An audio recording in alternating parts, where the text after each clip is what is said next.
नमस्कार, मैं राहुल कठेरिया। इस वक्त एक चर्चा बड़ी जोर शोर से चल रही है और वो चर्चा ये है कि ममता बनर्जी जी बहुत जल्द कांग्रेस पार्टी में अपनी पार्टी का विलय कर देंगे। और चर्चा ये इसलिए भी चल रही है क्योंकि जिस तरीके से पश्चिम बंगाल के विधानसभा के चुनाव में ममता बनर्जी जी की पार्टी की हार हुई, उसके बाद उनकी पार्टी के तमाम विधायक और सांसद टूट टूट कर बीजेपी में जा रहे हैं। और अब तो सांसदों के एक बड़ा धड़ा अलग हो चुका है और वो सब टीएमसी का जो लोगो है, मतलब चिन्ह है और पूरा पार्टी पर होल्ड है, वो अपने हाथ में लेना चाहता है। अब है क्या, इन सारी चीजों से चुनाव हारने के बाद ममता बनर्जी जी बहुत अकेली पड़ गई हैं, अलग थलग पड़ चुकी हैं। अब इससे वो बहुत परेशान है इस वक्त। इससे वो बचने का उपाय ढूंढ रही हैं। तो अब क्या है कि उस जैसे ही चुनाव हारी तो उन्होंने सबसे पहले फिर राग अलापा के साथ इंडिया गठबंधन की बैठक होनी चाहिए और हम इंडिया गठबंधन को मजबूत करेंगे। जबकि चुनाव से पहले विधानसभा के चुनाव में पश्चिम बंगाल में राहुल गांधी जी ने कई बार खुलकर कहा कि हम टीएमसी के साथ गठबंधन करना चाहते हैं, लेकिन ममता बनर्जी जी ने सिरे से खारिज कर दिया और कांग्रेस के बारे में जाने क्या क्या उल्टी सीधी बातें कही। खैर, चुनाव हुआ, बुरा हाल हुआ, फिर कहा कि सब इंडिया गठबंधन में शामिल होना चाहते हैं। इंडिया गठबंधन की बैठक भी हो चुकी है। अब सोनिया गांधी जी से मुलाकात हुई है और उनके भतीजे जो हैं अभिषेक बनर्जी, उन्होंने मुलाकात की है राहुल गांधी जी से। इसको लेकर खबरें चल रही साहब, टीएमसी का विलय कांग्रेस पार्टी में हो सकता है।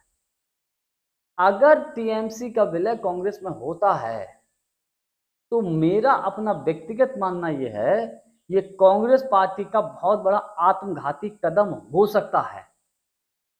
हो सकता है, मैं ये नहीं कह रहा हूं होगा, हो सकता है। और पहले तो अभी तक दूर दूर दूर की कौड़ी यही नहीं है कि ममता बनर्जी जी की पार्टी का विलय कांग्रेस में होगा कि नहीं होगा। सिर्फ केवल चर्चाओं का बाजार गर्म है और इसको लेकर चर्चाएं चल रही हैं सोशल मीडिया के तमाम प्लेटफॉर्म पर। तमाम यूट्यूबर्स ऐसी चर्चाएं कर रहे हैं। लेकिन अगर होता है तो क्या हो सकता है, एक एक हम इन चीजों को थोड़ा सा विश्लेषण करते हैं। देखिए, हालांकि ममता बनर्जी जी की जो राजनीतिक जीवन की जो शुरुआत हुई है वो कांग्रेस पार्टी से ही हुई है। पहले ये कांग्रेस पार्टी की ही नेता थी, बाद में कांग्रेस से अलग होकर पश्चिम बंगाल में गई, वहां अपनी अलग पार्टी बनाई। पश्चिम बंगाल में लेफ्ट पार्टी की जबरदस्त सरकार चल रही थी। उस सरकार को पश्चिम बंगाल से उखाड़ फेंका और 15 साल तक लगातार पश्चिम बंगाल में शासन किया। इस दौरान कांग्रेस पार्टी को हाशिए पर धकेलने में ममता बनर्जी जी ने कोई कमी नहीं छोड़ी। कांग्रेस के विधायकों को तोड़कर अपनी पार्टी में शामिल करती थी, कांग्रेस के नेताओं को तोड़कर अपनी पार्टी में शामिल करती थी। इंडिया गठबंधन जब 24 का लोकसभा का चुनाव लड़ रहा था तो इंडिया गठबंधन के लिए, विशेषकर कांग्रेस पार्टी के लिए, इन्होंने क्या क्या उल्टी सीधी बातें कही, क्या कुछ नहीं कहा। और सबसे बड़ी बात, जब नीतीश कुमार जी को संयोजक बनाने की बात आई तो सबसे ज्यादा अड़ंगा अगर किसी ने लगाया था तो ममता बनर्जी जी और अरविंद केजरीवाल जी पर्दे के पीछे भूमिका निभाई थी। कुल मिलाकर कांग्रेस को जितना नीचे दिखाने की कोशिश हो सकती थी, जितना कांग्रेस को डाउन करने की कोशिश हो सकती थी, वो सब किया। पश्चिम बंगाल को छोड़कर अलग अलग राज्यों में गई, वहां कांग्रेस के खिलाफ चुनाव लड़ा। भाई, बीजेपी के खिलाफ तो लड़ेंगे नहीं, कांग्रेस का ही तो वोट दूसरे राज्यों में काटेंगे। जहां बीजेपी और कांग्रेस की फाइट है और जहां ये गई तो कांग्रेस का ही तो नुकसान किया, लेकिन दाल कहीं नहीं गली इनकी। तो कुल मिलाकर जब पश्चिम बंगाल का चुनाव बुरी तरीके से हार गई, अब साहब की जो है इंडिया गठबंधन को मजबूत करो, हम इंडिया गठबंधन को मजबूत करने के लिए तैयार हैं। तो मैं आपको बता दूं कि ममता बनर्जी जी इस वक्त परेशान हैं। इनकी पॉलिटिक्स सबसे अपने निचले स्तर पर जाती हुई धरातल की तरफ दिख रही है, मुझे ऐसा लगता है। इसलिए अपनी पार्टी के बचाव के लिए, अपने खुद के बचाव के लिए और अपने भतीजे जो अभिषेक बनर्जी हैं उनके बचाव के लिए इन्हें कांग्रेस का अब सहारा चाहिए।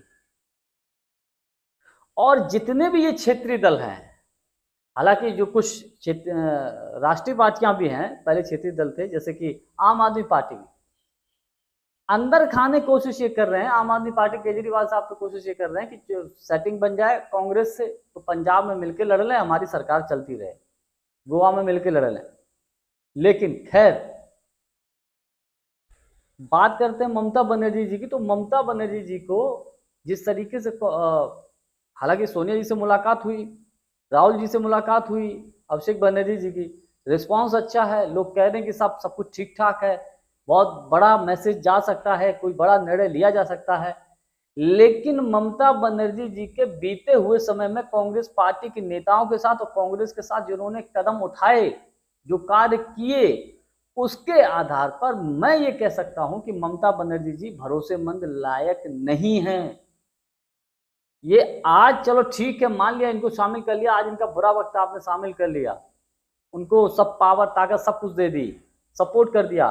कल को अगर ममता बनर्जी जी मजबूत हो गई तो इस बात की क्या गारंटी है कि कांग्रेस को छोड़कर नहीं जाएंगी या कांग्रेस पार्टी को ये धोखा नहीं देंगी? इस बात की कोई गारंटी ले सकता है क्या? नहीं ले सकता है।